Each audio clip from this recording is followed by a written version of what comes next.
ये स्टूडेंट इस चैप्टर का अल्काइल हैलाइड का लास्ट टॉपिक हम ले रहे हैं, पोली हेलोजन कंपाउंड्स। पोली बहुत सारे, हेलोजन मतलब जिसमें बहुत सारे हेलोजन लगे हों। किस पे लगे होंगे? कार्बन कंपाउंड्स पे। So carbon compounds having or containing more than one halogen atom are called poly halogen compounds. तो हमने यहाँ पर 4 पॉली हेलोजन कंपाउंड्स पढ़ेंगे। कार्बन की वैलेंसी 4 है तो हम 4 ही हाइड्रोजन हटा सकते हैं, 4 ही हेलोजन लगा सकते हैं। तो सबसे पहला मैं ले रही हूँ बेटा आपका डाइक्लोरोमीथेन, जिसे हम क्या बोलते हैं? मिथाइलिन। मिथाइलिन क्लोराइड या क्या कहते हैं? डाइक्लोरोमीथेन। ठीक है, जिसका फार्मूला क्या है? CH2Cl2। अब इसको बनाना कैसे है? प्रिपरेशन करनी है हमने, क्योंकि यूजेस इसके कट गए हैं पॉली हेलोजन के। ठीक है, और हमारे प्रिपरेशन नहीं कटी है तो हमें करनी पड़ेगी। मीथेन में मीथेन है, उसमें हेलोजन डाल दो। एल्केन का halogenation in the presence of light, आपने पढ़ा है, आपको याद आया? हमने मेथड ऑफ प्रिपरेशन में भी किया है। एल्केन का हेलोजिनेशन, हेलोजन ऐड कर दो लाइट की प्रेजेंस में, आपका बन जाएगा हेलोजन कंपाउंड। बस आपको ध्यान रखना है जो हेलो एल्केन्स बनेंगे वो आपको कितने बनाने हैं। जैसे मुझे डाई का बनाना है तो मैंने 2 Cl2 ली, 4 हो गई। 4 में से 2 तो जुड़ जाएंगी और 2 H को लेकर 2 HCl बाहर चले जाएंगे, आपकी बन गई CH2Cl2। यानी मीथेन में से 4 कार्बन में 4 हाइड्रोजन में से 2 रहेगी और 2 की जगह आ गई Cl2, से बोलेंगे डाइक्लोरोमीथेन। ठीक है, कैसे होती है ये? Colourless, sweet smelling, volatile liquid है, इजीली वेपर्स बना देता है और इसकी इन्फ्लेमेबिलिटी भी लो है। यस, इसके यूजेस देखिए। पहला जो हमने डाइक्लोरोमीथेन पढ़ा है, यूजेस इसके इस बार पेपर में कट गए हैं, लेकिन मैं आपको लिखे हुए आप पढ़ सकते हैं। It is used as solvent in paint removal में और मेटल क्लीनिंग में, प्रोपेलेंट में ये यूजेस हैं।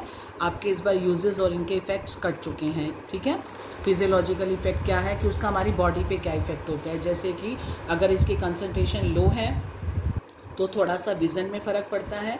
अगर जो है स्लाइटली इम्पेयर्ड हीयरिंग और विज़न लो हो जाती है, अगर कंसंट्रेशन कम में ये अगर इनहेल कर लें, अगर हाई ले लें तो डिजीनेस और ये सब हो जाता है। सेकंड आ रहा आपका पॉली हेलोजन कंपाउंड, जिसका नाम है ट्राईक्लोरोमीथेन, जिसे कहते हैं CHCl3 या क्लोरोफॉर्म। आपको इनके फॉर्मूले, इनका नाम और इनकी प्रिपरेशन करनी है। यूजेस हमारे कट चुके हैं तो इनके बारे में फार्मूला पूछ सकते हैं। जैसे CHCl3 क्या है? क्लोरोफॉर्म। कैसे बनता है? इसकी रिएक्शन फिर वही, एल्केन लिया, हेलोजिनेशन किया, बस अमाउंट चेंज कर दोगे इन द प्रेजेंस ऑफ सनलाइट। यहाँ मैंने 3 Cl2 ले ले, पीछे मैंने 2 लिए थे। अब 3 Cl2 है तो टोटल कितनी होगी? 6 में से 3 तो यहाँ आ जाएंगी और 3 H लेके चली जाएंगी, तो ये HCl और ये बन गया CHCl3 क्लोरोफॉर्म। लाइट की प्रेजेंस में प्रिपरेशन भी बहुत आसान है। इसी को ही कहते हैं ट्राईक्लोरोमीथेन, इसी को कहते हैं क्लोरोफॉर्म। कहाँ यूज़ होता है? ये स्वीट स्मेलिंग है, बॉइलिंग पॉइंट इतना है। फिर वही यूजेस इंडस्ट्री में यूज़ होता है सबसे ज़्यादा। तो पहले ये एनेस्थेटिक यूज़ होता था सर्जरी में, आजकल इसको यूज़ नहीं करते क्योंकि इससे एक बहुत ही ख़तरनाक गैस बनती है जिसका नाम है फॉस्जिन, जो कि बहुत पॉइजनस है। ठीक है, यूजेस हमने करने लिए, लेकिन इसके यूजेस पता होने चाहिए। ये अभी आपके कहीं भी आगे पेपर में भी आ जाते हैं, जो आपके कॉम्पिटिटिव होते हैं कि फॉस्जिन गैस का फॉर्मूला लिखो, तो इसमें COCl2 होता है, वो इस क्लोरोफॉर्म से ही बनती है। इसके यूजेस, इसमें एक नोट बता देती हूँ इसका खास, क्लोरोफॉर्म के लिए एक नोट है कि इसको हम स्टोर करते हैं डार्क कलर्ड बॉटल में। क्यों इसको डार्क कलर में, ब्राउन कलर की या डार्क कलर की बॉटल्स में क्यों रखते हैं? क्योंकि ये it get oxidised in presence of sunlight to form poisonous gas, जिसका नाम है फॉस्जिन गैस। क्योंकि जैसे ही ये सनलाइट के कंटेक्ट में आएगी, इस पर लाइट पड़ी, तो उसी वक्त इसी क्लोरोफॉर्म का ऑक्सीडाइज्ड हो जाएगी और किस में बदल जाएगी? एक खतरनाक पॉइजनस गैस में। इसलिए इसको हम सनलाइट के कंटेक्ट से अवॉइड करना चाहते हैं, तभी हम इसको डार्क कलर बॉटल्स में रखते हैं। तो इसका कैसे रिएक्शन है? क्लोरोफॉर्म प्लस O2 लाइट की प्रेजेंस में क्या बना देती है? COCl2। इसका नाम है फॉस्जिन, जो कि पॉइजनस होती है, और 2HCl बाहर चला जाएगा। अगर इसमें 1% इथेनॉल हम ऐड कर दें तो हम जो फॉस्जिन बनी है इसको दोबारा डाईथाइल कार्बोनेट में भी कन्वर्ट कर सकते हैं, जो कि नॉन टॉक्सिक है। कहते हैं बाई चांस अगर बन भी गई है आपकी, उसी वक्त आप उसमें 1% इथाइल अल्कोहल डाल दो तो उसी वक्त इसका ये कंपाउंड बन जाएगा डाई इथाइल कार्बोनेट, जो कि नॉन टॉक्सिक है। तो ठीक है, पेपर में पूछ लेते हैं, which is stored in dark coloured बोतल। कौन सा पॉली हेलोजन कंपाउंड है? क्लोरोफॉर्म। क्यों किया जाता है? Because it get oxidise in the presence of sunlight to form poisonous gas. अब आ रहा है आपका अगला, जिसका नाम है टेट्राक्लोरोमीथेन। चारों के चारों कार्बन में से जो हाइड्रोजन है रिप्लेस करके क्या बना दें, 4 हेलोजन, क्या हो जाएगा CCl4, क्या नाम हो जाएगा, कार्बन टेट्रा क्लोराइड। कैसे बनेगा, CH4, फिर वही क्लोरी, इसमें क्लोरीनेशन जो कर रहे हैं एल्केन का हेलोजिनेशन, 4Cl2 लाइट की प्रेजेंस में, ये हो गया 8Cl, 8 में से 4 लग जाएंगी, 4 लेके चली जाएंगी, आपका बन गया CCl4। इसका एक और तरीका भी है, CS2 कार्बन डाइसल्फाइड में अगर 3 मॉलिक्यूल Cl2 के डाल दो, AlCl3 की प्रेजेंस में गर्म कर दो तो आपका बन जाता है CCl4 और S2Cl2 बाहर निकल जाती है। और इसकी प्रॉपर्टीज़ क्या है, ये कलरलेस लिक्विड है, इसका बॉइलिंग पॉइंट 70 डिग्री है, इसकी सिल्की इसकी स्मेल है, ये इंडस्ट्रियल सॉल्वेंट का काम करता है, और सबसे ज़्यादा इसका 1 मार्क का आपको पता होना चाहिए, ये नॉन इन्फ्लेमेबल है, इसीलिए ये फायर एक्सटिंग्विशर में यूज़ होता है। फायर एक्सटिंग्विशर में कौन यूज़ होता है, कार्बन टेट्रा क्लोराइड यूज़ होता है। ठीक है, क्यों होता है, क्योंकि ये नॉन इन्फ्लेमेबल है। और इसको क्या 500 डिग्री पे ये हाइड्रोलाइज्ड हो जाता है by water vapours to form phosgene gas, therefore after using it to extinguish fire, आग बुझाने के काम अगर लगा लिया है तो रूम शुड बी वेंटिलेटेड। ठीक है, इसलिए ये क्योंकि CCl4 पानी के संपर्क में आते ही हाइड्रोलाइज हो जाता है, पानी के आते ही टूट जाता है, फॉस्जिन बना देता है, इसलिए जैसे ही आपने आग बुझाने का काम लिया उसी के बाद रूम को उसी वक्त वेंटिलेटेड कर दो। तो आपके यूजेस तो हैं नहीं, तो आपको एक दो प्रिपरेशन और ये आपको चीज़ें ज़रूर पढ़नी है। तो आपका तीसरा हो गया CCl4, पहला CH2Cl2, दूसरा CHCl3 और तीसरा आपने पढ़ा CCl4 कार्बन टेट्रा क्लोराइड। इसके इफेक्ट लिखे हैं कि हमारी बॉडी पे इसका क्या इफेक्ट होगा, यूजेस हैं नहीं, फिर भी आपने पढ़ने हो तो पढ़ सकते हो। देखिए फिजियोलॉजिकल इफेक्ट क्या है, बॉडी पे क्या इफेक्ट है CCl के, लिवर कैंसर करता है, डिजीनेस है, हेडेक है, वॉमिटिंग है, एक्सेट्रा, आई इरिटेशन है। नेक्स्ट आता है आपका कंपाउंड, पोली हेलोजनी चल रहे हैं, फ्रियॉन्स।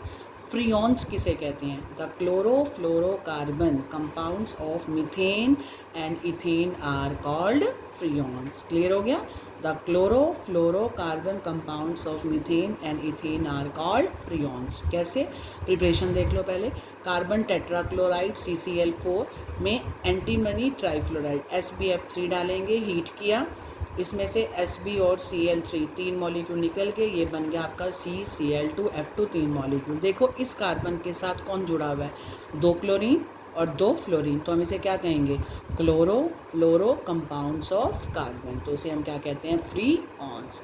एग्जाम्पल याद रखना, जैसे मान लो CF4 है तो हम इसको क्या बोलते हैं, कार्बन CF4 में कार्बन 1 और फ्लोरीन 4, तो हम इसको बोलते हैं फ्रीऑन 14, ऐसे नाम दिया जाता है।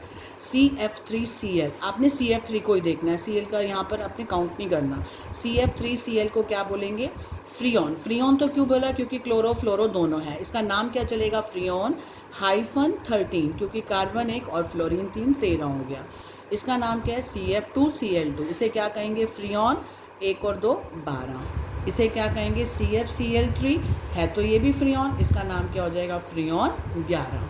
Clear, property stable, unreactive, non toxic, non corrosive and equifable gases. Use क्या है, refrigerant, it is used as refrigerant in refrigerator and AC air conditioner में यूज़ होते हैं कौन, क्लोरोफ्लोरोकार्बन, जिसे हम क्या बोल रहे हैं, फ्रीऑन्स। और दूसरा, they are used as propellants for aerosols and form to spray out deodorants etcetera, hair spray. आप में यूजेस हैं नहीं, यू कैन निग्लेक्ट। आपको डेफिनेशन आनी चाहिए, क्लोरोफ्लोरोकार्बन कंपाउंड हैं कार्बन के, उसको कहते हैं फ्रीऑन्स, और इनके एग्जाम्पल कोई 2-3 याद कर लेना, और इनको खाली ये भी लिख सकते हो, CF3Cl ब्रैकेट में हमने नाम दे रखा है फ्रीऑन 13, पता होना चाहिए कि ये किस नाम से जाने जाते हैं। नेक्स्ट आ रहा है बेटा आपका पांचवा, DDT।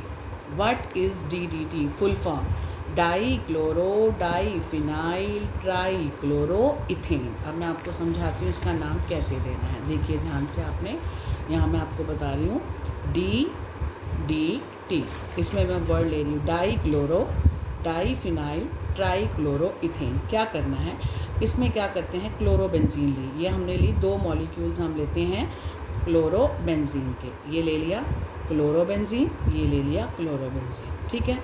2 मॉलिक्यूल्स किसके लिए, क्लोरोबेंजीन, प्लस में हमारे पास एक कंपाउंड होता है CHLORAL, इसको बोलते हैं क्लोरल। क्लोरल होता है CCl3CHO, ये कंपाउंड है CCl3CHO, मतलब एक कार्बन पे 3 हेलोजन और एक एल्डिहाइड ग्रुप, इसको बोलते हैं क्लोरल। दो मॉलिक्यूल्स किसके लिए आपने, इसका नाम क्या है, क्लोरोबेंजीन। क्लियर हो गया। इसका नाम क्या है, क्लोरल। इसको लिखना कैसे है, इसको इस ढंग से लिखना है कि CH जो एल्डिहाइड ग्रुप है फंक्शनल वो सामने आ जाए, CH डबल बॉन्ड O, खोल के लिख दिया इसको। और इसके साथ क्या लगा हुआ है, 3 हेलोजन इस कार्बन पे, ये मैंने बना दिया CCl3CHO। एक क्लोरल और क्या लिया, 2 मॉलिक्यूल्स क्लोरोबेंजीन के। इसको कंबाइन, इसको हीट करना है कंसनट्रेटेड H2SO4 की प्रेजेंस में। क्या होगा, पानी निकल जाएगा, माइनस वाटर हो जाएगा और आपका जो प्रोडक्ट बनेगा वो DDT होगा। कैसे वाटर बना, ये देखो ये O है, यहाँ पर ये सारे क्या हैं, CH हैं, ये तो डबल बॉन्ड हो गया जो रिंग डाली। बाकी सारे क्या हैं, यहाँ भी H है, यहाँ भी H है कार्बन के ऊपर, ये H और ये निकल गया वाटर, माइनस वाटर। जो जैसे बचा है उसको जोड़ दो। देखो ध्यान से कैसे मैं जोड़ रही हूँ। ये मेरी 2 रिंग हैं, मैंने 2 रिंग बनाई। इन 2 रिंग पे मैंने क्या किया, इधर भी क्लोरीन, इधर भी क्लोरीन। इसका नाम क्या हो गया, dichloro diphenyl, DDT, dichloro diphenyl बना दिया। अब जब ये यहाँ से अपना लेके गया, ये अपना बॉन्ड है डबल बॉन्ड, ओ कह रहा है मैं डबल बॉन्ड छोड़ रहा हूँ, H अपना बॉन्ड ले रहा है, ये भी अपना बॉन्ड लेके जा रहा है, O के साथ चला गया। तो ये वाला जो बॉन्ड है, ये डबल बॉन्ड है, इस कार्बन से एक जुड़ जाएगा और ये वाला इस कार्बन से। मैं ऐसे लिख सकती हूँ, लिख सकती हूँ। ये कार्बन के 2 बॉन्ड थे, एक इस रिंग से, क्योंकि H गया यहाँ से जुड़ गया, ये इससे जुड़ गया, मैंने 2 बॉन्ड बना दिए। इस C पे क्या लगा है, H, मैं CH को साथ लिख देती हूँ। और क्या जुड़ा है, C पे क्या जुड़ा है, 3 Cl, 1 Cl, 2 Cl और 3 Cl। हो गया बेटा। अब देखो नाम, इस पूरे का नाम मैं कह रही हूँ DDT। क्यों, इसका इस D का मतलब डाईक्लोरो डाईफिनाइल। 2 क्लोरो ग्रुप लगे हुए हैं और 2 फिनाइल। क्या होता है, फिनाइल होता है ये बेंजीन है। अगर यहाँ वैलेंसी फ्री छोड़ दूँ तो क्या बन जाएगा, फिनाइल। तो ये 2 फिनाइल हैं, वैलेंसी फ्री छोड़ी थी यहाँ पर, और ये 2 क्लोरो है, तो इसका नाम हो गया डाईक्लोरो डाईफिनाइल। आगे मैंने बोला ट्राईक्लोरो इथेन। कितने कार्बन है, 1 कार्बन और 2 कार्बन। ये तो 2 वैलेंसी वाले ले लिए थे मैंने। ये 2 कार्बन की चेन है, इथेन हो गया, और इस पे 3 हेलोजन लगे हुए हैं, तो नाम हो गया ट्राईक्लोरो ट्राईक्लोरो, और ये क्या हो गया, इथेन। अब मैं इसका पूरा नाम लिख रही हूँ, देखो, डाईक्लोरो डाईफिनाइल, सारे पहला बस कैपिटल में चलेगा, बाकी सब डाईक्लोरो डाईफिनाइल, T भी छोटा, ट्राईक्लोरो इथेन, जिसे हम क्या कहते हैं, DDT। क्लियर हो गया बेटा, DDT कैसे बना। 2 मॉलिक्यूल्स क्लोरोबेंजीन, ये क्लोरल नाम का कंपाउंड है जिसका फॉर्मूला CCl3CH होता है। लिखना इस ढंग से है कि इसके H और इसके O सामने आ जाए, वाटर निकल गया, ये बॉन्ड इससे, ये बॉन्ड इससे, ये जुड़ गया, और ये हो गया CHCl3, 2 कार्बन की चेन इथेन, ट्राईक्लोरो लगे हुए हैं। हम 1 नहीं लिखते, नहीं तो हम लिख सकते थे 1 ट्राईक्लोरो इथेन, तब भी ठीक है। और ये हो गया डाईक्लोरो, और ये दोनों रिंग होगी डाईफिनाइल, क्योंकि यहाँ पर वैलेंसी फ्री है, ये इससे इथेन से जुड़ रहे हैं। तो आई थिंक आपको क्लियर हो गया DDT क्या होता है, कैसे बनता है। अब आते हैं हम अपने नोट्स पे। यस बेटा, DDT की फुल फॉर्म क्या बताई, डाईक्लोरो डाईफिनाइल ट्राईक्लोरोइथेन। ये प्रिपरेशन है, आई थिंक क्लियर हो गया। क्लोरोबेंजीन, ये क्लोरल मैंने लिखा हुआ है, इस क्लोरल का IUPAC नेम भी लिखा है मैंने। इसको एल्डिहाइड को नंबर 1 देते हैं, इसको 2 देते हैं, तो 2 पे 3 क्लोरीन लगे हैं, 2 ट्राईक्लोरो इथेनल। ठीक है, एल्डिहाइड है ना, तो इथेनल, और या इसको इतना बड़ा नाम करने के बजाय सीधा कर लो क्लोरल, और इसको हीट करो और क्या निकाल दो, माइनस वाटर, और ये आपका कंपाउंड बन गया अब DDT। ठीक है, इसका यूज़ क्या होता है, इंसेक्टिसाइड की तरह यूज़ होता है इसका। और ये आजकल तो अब इसका बैन हो गया है क्योंकि इससे पोल्यूशन होता है, और ये नॉन बायोडिग्रेडेबल है। ठीक है, इसलिए इसको अब बैन कर दिया है। लास्ट आता है आपका छठा कंपाउंड, पॉलीहेलोजन। तुमने देखा सभी में हम पॉलीहेलोजन पढ़ रहे हैं जिसमें बहुत सारे हेलोजन लगे हों, तो ये भी पॉलीहेलोजन है। छठा लास्ट कंपाउंड आ रहा है BHC। पूरा नाम क्या है, बेंजीन हेक्सा क्लोराइड। कैसे बनता है, ये बेंजीन प्लस 3Cl2 ले लिया H म्यूलाइट की प्रेजेंस में, तो तीनों बॉन्ड जो है ना ये हट जाएंगे। 3 बॉन्ड का मतलब 6 खाली हो गए इलेक्ट्रॉन, तो 6 जगह खाली होगी, यहाँ पर 2 इधर 2 इधर 2 इधर, तो 3 दूनी 6, 3Cl2, 6 क्लोरीन आ रही है, 6 लगा दें यहाँ पर, 1 2 3 4 5 6, तीनों बॉन्ड गायब कर दिए और 6 क्लोरीन ऐड कर दी, तो ये आपका रिंग बीच का बिल्कुल गायब कर दिया। नाम हो गया, कहीं से भी नंबरिंग कर लो, 1 2 3 4 5 6 6 हो गए। हेक्सा क्लोरो, 6 क्लोरीन लगे हुए हैं, किसके ऊपर लगे हुए हैं? अब साइक्लोहेक्सेन, क्योंकि रिंग तो है नहीं, हम बेंजीन बोलें, बिना रिंग वाले को क्या बोलते हैं? साइक्लोहेक्सेन, रिंग वाले को क्या बोलेंगे? बेंजीन। अब बॉन्ड तो खत्म हो गए, बॉन्ड हटे हैं तभी तो ये आके जुड़े हैं यहाँ पर, तो नाम हो गया 1 2 3 4 5 6 हेक्सा क्लोरो साइक्लोहेक्सेन, जिसे क्या बोलते हैं? BHC, यानी बेंजीन हेक्सा क्लोराइड। बेंजीन से ही 6 क्लोरीन आकर हेक्सा क्लोरो लगे हैं और डबल बॉन्ड खत्म होकर साइक्लोहेक्सेन बन गया, तो फुल फॉर्म हो गया BHC। इसी के साथ ही आपका ये चैप्टर फिनिश होता है बेटा। हमारा हेलोल्केन्स का लास्ट टॉपिक था पॉली हेलोजन कंपाउंड्स। 6 हमने पढ़ने हैं। इन 6 के नाम, इनके फार्मूले और इनकी प्रिपरेशन आनी चाहिए। यूजेस वगैरह कट चुके हैं, इनकी प्रिपरेशन और एक दो इम्पॉर्टेंट चीज़ें जो हैं वो मैंने आपको बता दी हैं। इसी के साथ आपका ये चैप्टर फिनिश होता है।